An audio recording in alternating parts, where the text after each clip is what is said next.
Salve, salve, torcida vascaína, família vascaína de todo o Brasil, de todo mundo, beleza? Mais um vídeo, Marcão Templário no canal, pra falar do Vasco, sempre do Vascão, hein? Sempre do Vascão. Hoje um vídeo extremamente importante, talvez o principal vídeo do Templário no mês de agosto, que está acabando, hein?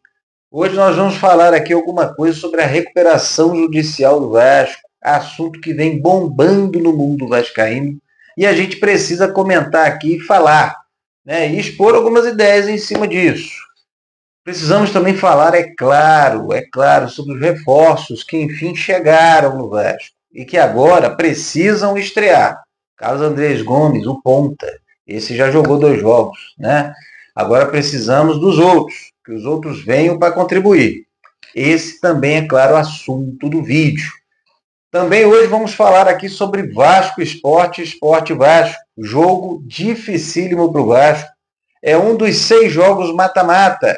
Esse que o Templário já vem falando já há algum tempo aqui no Campeonato Brasileiro. E que está aqui na descrição do vídeo. Os jogos mata-mata para você, torcedor do Vasco, igual a mim, estar acompanhando os jogos que são fundamentais para a sobrevivência do nosso Vasco no Campeonato Brasileiro 2025. Mas antes da gente continuar para falar desse mundaréu de assuntos que foram abordados aqui e apresentados na introdução do vídeo, eu peço, por favor, que você que está me assistindo, deixe o like no vídeo, se inscreva no canal, compartilhe o vídeo. Isso é claro, né? Se fizer sentido para você, meu irmão. J do Vasco, recuperação judicial do Vasco, Clube de Regatas Vasco da Gama, da Vasco SAF, os dois em RJ, como todos nós já sabemos, ou pelo menos a maioria, né? Enfim, o Vasco entrou na recuperação judicial, apresentou o seu plano de pagamento aos credores, e isso está sob análise.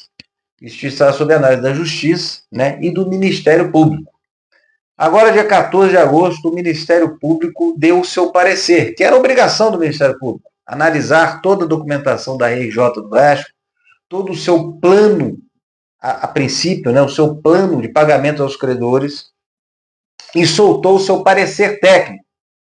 E o parecer técnico do Ministério Público não foi nada bom, né? Ele encontrou muitas divergências e incompatibilidades com a política de uma recuperação judicial, né? Então ele apontou lá diversos fatores que não estão de acordo com os artigos, né, que regem, né, a recuperação judicial no Brasil, e foram tudo isso aí pontuado, né?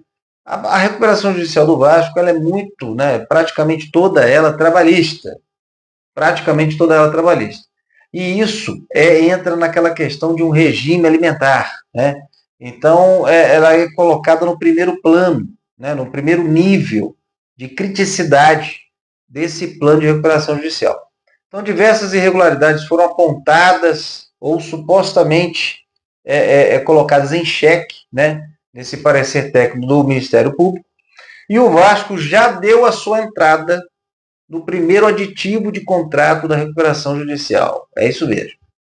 Primeiro aditivo de contrato da recuperação judicial, mesmo antes da Assembleia de votação do plano de pagamento dos credores.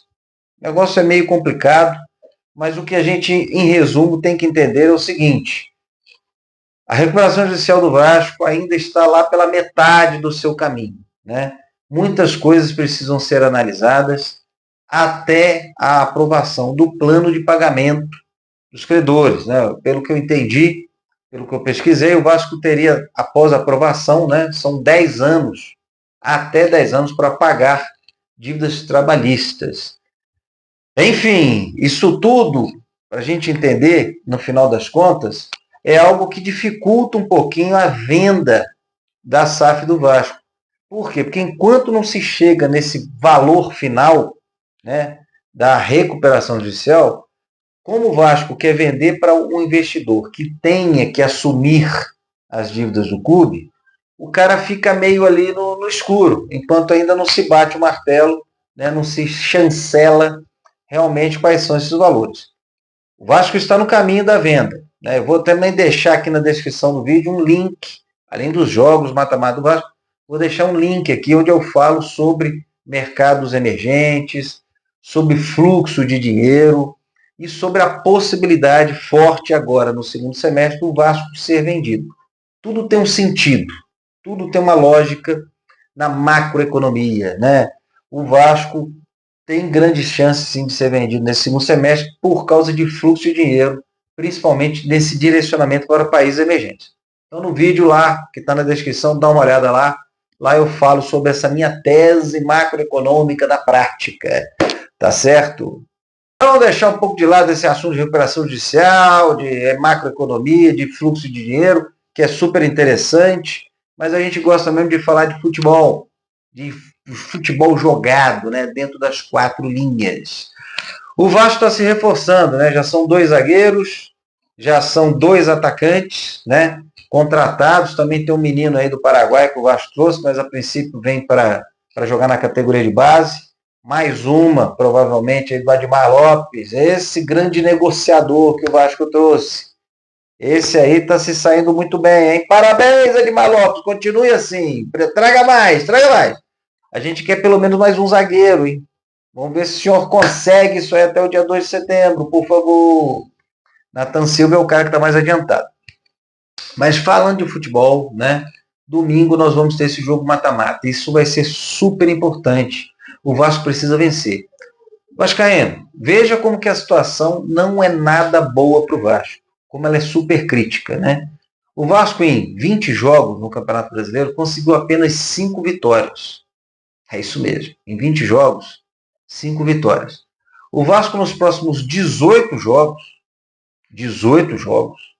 precisa de 8 vitórias.